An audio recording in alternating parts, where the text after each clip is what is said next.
Hello! So today we're looking at French fashion designers' paper dolls from 1900 to 1950 by Tom Tierney. It is currently missing one, but I will add that picture in for you to see. It's got only a brief little description on the front cover, and inside back cover about the fashions, so you'll want to look at websites or other books to get a lot more detail about them. But I do love having these kinds of full-size, in-person fashion dolls so that you can see all the details on it. Sometimes it's hard to see that if people even have it available on the web. So the three underbodies that they've got is from the 1900s, the 1920s, and 1938. And it makes me grateful to live in modern times that, clearly only the wealthier people tended to dress like this, but I am still glad that I was not required to dress like this because I would find it a great chore. I agree it'd be pretty to dress up every once in a while if you wanted to, but to be forced to dress this way every way, even when you didn't feel like it, would be troublesome.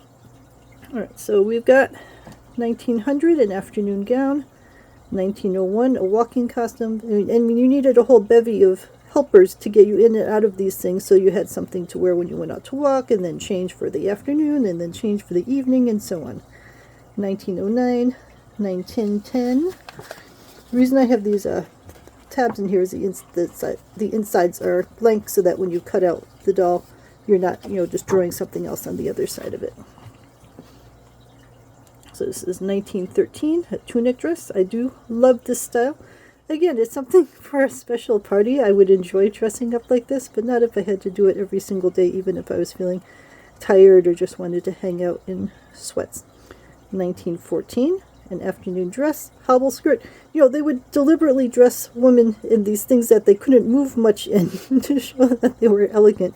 I suppose sort of like how they would bind Chinese girls' feet to make their feet look more elegant, but I'm more of a practical kind of person. 1920s, 1926, a nice design.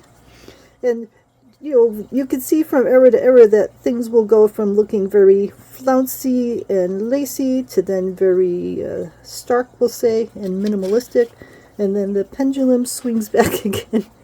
1926. And again, clearly not everyone dressed like this at all. But it'd be fun for a special occasion.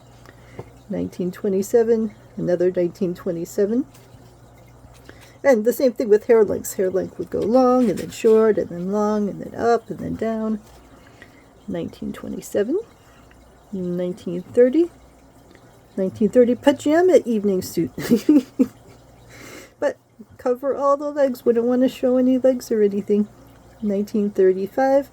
Although it is risque now that they're actually showing legs even. Up until now, legs were always covered. You wouldn't even want to show ankles. That would be fairly risque if the ankles were being shown. But now we've got full leg showing, so the emancipation of women. 1932. 1934. So we're also showing more of the top part of the body while we cover the entire bottom part of the body. So, the way people look at showing skin versus not showing skin changes all the time. 1930s, 1935.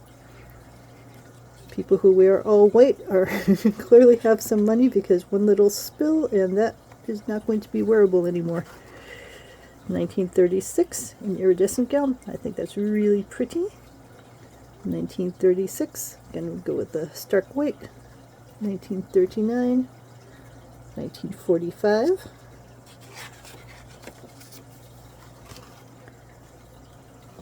1945, 1945. Not practical for doing housework, but practical for being seen at the opera. 1945, the 1940s.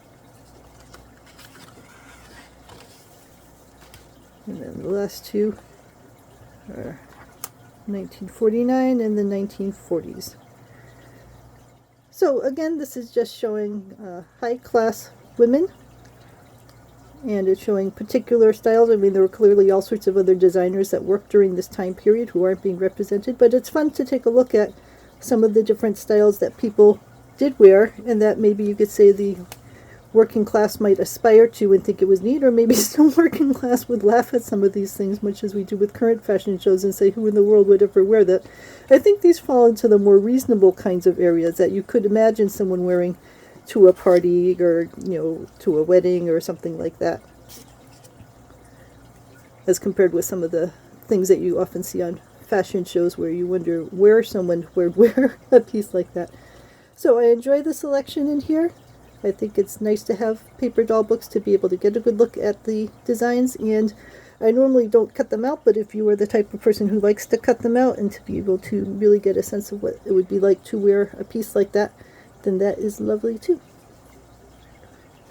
So let me know if you have any questions about French fashion designers, paper dolls, 1900 to 1950.